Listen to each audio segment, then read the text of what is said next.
de vêtements préférés pour bébé et de périculture. Alors là aussi, je me dis qu'il serait bien de vous faire une vidéo et dites-le moi en commentaire si ça vous intéresse aussi sur, par exemple, les bodys, dans quelle marque je les préfère, les pulls dans quelle marque, les pantalons dans quelle marque, etc. dans la périculture, etc. Un petit peu, voilà, quelle marque je préfère, pourquoi, même si j'en aime beaucoup.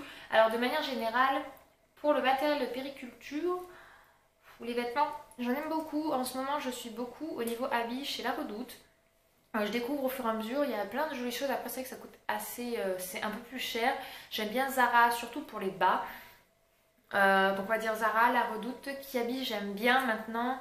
La Halle aussi, j'aime beaucoup la Halle. Orchestra, ça dépend vraiment des collections.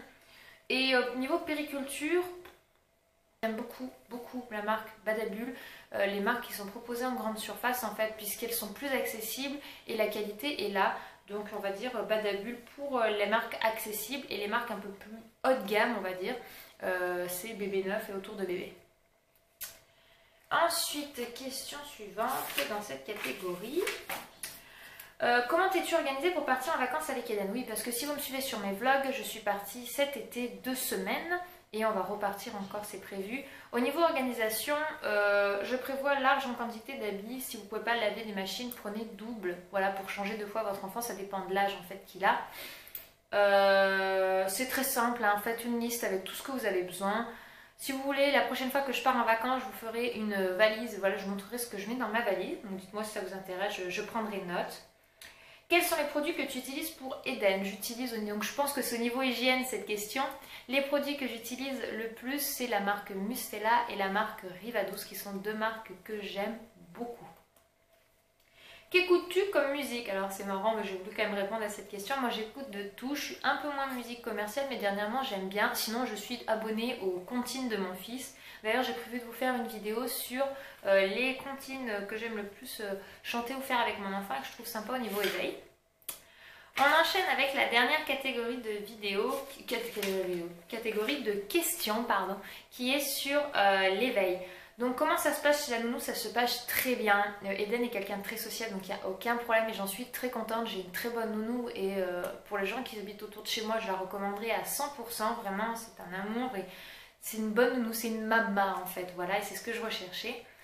Quel jeu d'éveil préfères-tu pour Eden? Alors, j'aime beaucoup tout ce qui est musical ou alors les choses qui s'emboîtent. Maintenant, c'est un peu plus sympa. Il y a plein de choses au niveau éveil que j'aime bien, parce qu'Eden, il a beaucoup joué. Donc, je vous avais déjà fait une vidéo que je vous mets juste ici sur les différents jouets d'éveil.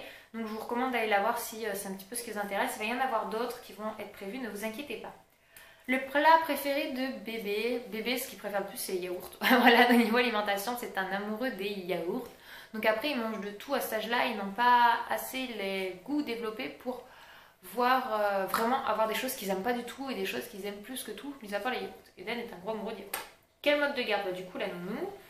Quel jouet d'éveil conseilles-tu pour un bébé d'1 mois et demi? Donc pareil, je redirige vers la vidéo cette fois, vraiment sur les jouets d'éveil 0-6 mois. Va voir, j'ai vraiment bien répondu à cette question, je pense.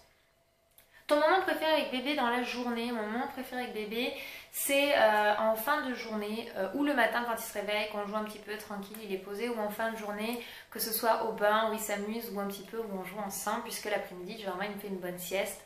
Donc voilà, c'est le moment où on rigole à deux, j'adore faire rire mon enfant et le voir éclater de rire, c'est un vrai bonheur et pour moi, c'est un vrai bol d'air en fait, donc c'est du bonheur. Mon moment préféré à moi toute seule, c'est le soir quand il est couché ou l'après-midi quand il fait sa sieste, puisque je peux me poser, le soir plutôt parce que je ne fais pas de ménage le soir. Et du coup je me pose dans mon ordi, je suis en communication avec des amis ou je regarde un film avec mon chéri. C'est un moment où en gros je suis posée sur mon canapé et je fais rien si ce n'est me reposer. Et c'est un peu agréable dans les journées qui sont bien remplies.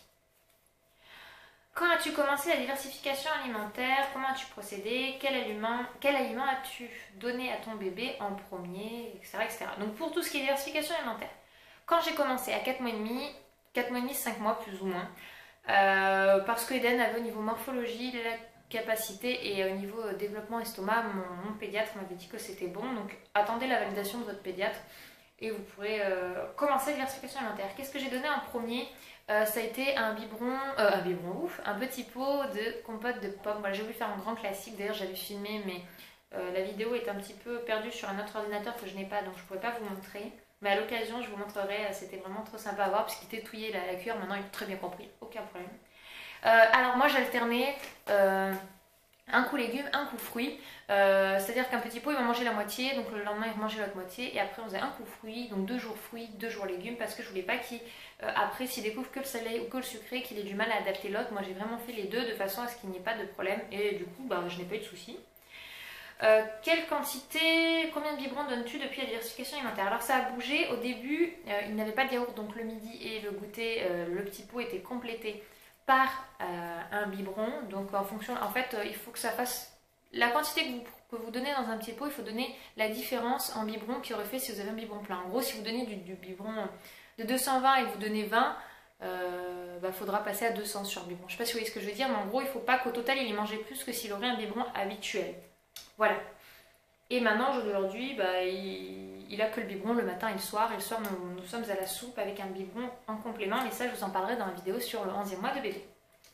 À partir de quel âge ton bébé a dormi seul? Mon bébé a dormi seul dans sa chambre à 1 mois, même s'il a fait 1 ou 2 fois un séjour d'1 semaine dans notre chambre quand il était malade, parce qu'Eden a tendance à siffler quand il est malade et moi ça me stresse un peu, donc j'aime bien l'avoir à portée de main à ces moments-là pour être sûre de le voir bien dormir et que je puisse réagir très vite si j'entends plus sa respiration. En fait, tout simplement, il a dormi à partir du moment où il était autonome, entre guillemets, de la nuit, c'est-à-dire qu'il ne se réveillait plus pour un biberon. À ce moment-là, oui. Maintenant, on nous conseille de ne pas dépasser les 3 mois parce qu'après, les enfants vraiment prennent des habitudes et se rendent compte. Donc, je m'étais donné ce palier à 3 mois. Eden pourrait retourner dans sa chambre. Maintenant, mon chéri, ça ne l'inquiétait pas du tout qu'il soit dans notre chambre. C'est même lui qui m'a plus ou moins dit c'est pas trop drôle au début qu'il soit avec nous. Comment gères-tu les pleurs de bébé quand tu sors chez des amis ou en course? Alors, moi, j'ai pas vraiment ce problème puisque j'ai un enfant qui est très sociable. Maintenant, le meilleur conseil que je peux vous donner, c'est d'être souriant, de positiver, en fait de lui transmettre votre positive attitude. Je sais pas si c'est ce que je veux dire, mais quand un bébé il pleure, c'est stressant, ça nous angoisse et on leur communique. C'est vraiment comme ça. Essayez de le divertir, c'est-à-dire d'associer ce moment à un plaisir. Par exemple, est-ce que votre enfant, il y a quelque chose qu'il aime bien manger, un petit aliment, et du coup quand vous voyez qu'il stresse par exemple aux courses, hop, vous lui proposez, donc il va allier au bout d'un moment le plaisir avec tiens, quand on fait des courses j'ai droit à ça. Alors évitez des trucs trop sucrés, trop machin, ou alterner un petit peu, mais de trouver un moment, quelque chose de positif à lui transmettre, à lui donner, que ce soit dans votre façon de sourire, regarde on va faire les courses maintenant, c'est chouette, ça va être bien, parlez-lui à votre enfant, vous lui parlez, vous verrez que ça aide. Maintenant, quand c'est chez des gens, comme vous savez par avance qui pleurent, qui stressent, vous êtes un peu stressé. Donc vraiment, voilà, essayez de trouver quelque chose à lui donner, qu'il aime bien, qui le rassure, une petite gourmandise si c'est ça qu'il faut, voilà, des sourires, etc. C'est vraiment le meilleur conseil que je peux vous donner puisque malheureusement je n'ai pas connu et du coup j'ai pas testé différentes choses, mais je pense que c'est quelque chose à tester et que j'aurais fait si Eden avait ce genre de souci. Donc si toi qui m'as posé cette question, tu essaies ces techniques et que ça fonctionne, n'hésite pas à me le dire en commentaire ou si d'autres vous l'utilisez, ça me fait plaisir à savoir si c'est utile ou si vous avez des conseils pour cette maman-là, dites-le en commentaire, ça pourrait l'aider.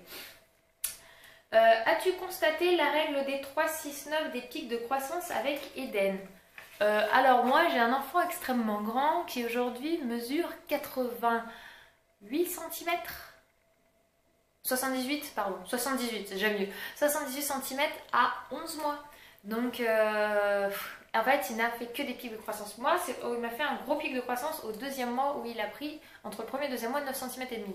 Énorme. Moi, j'ai un enfant qui est hors norme au niveau des tailles. Donc, moi, j'ai constaté des pics de croissance tous les mois puisque même au jour d'aujourd'hui, il me prend encore 2 cm par mois. Donc, je me demande quand c'est que ça va grandir parce qu'il y a un jour, je vais avoir un souci pour l'habiller, mon fils. Voilà, donc c'est la sélection que j'ai faite dans vos questions. On est déjà à 18 minutes de vidéo, donc je pense que ça fait pas mal. Il y a peut-être des chances que cette vidéo ait été coupée en 2 pour éviter que ça soit trop long pour vous. En tout cas, j'espère que cette vidéo vous aura plu. Je vous fais plein de bisous. Ciao!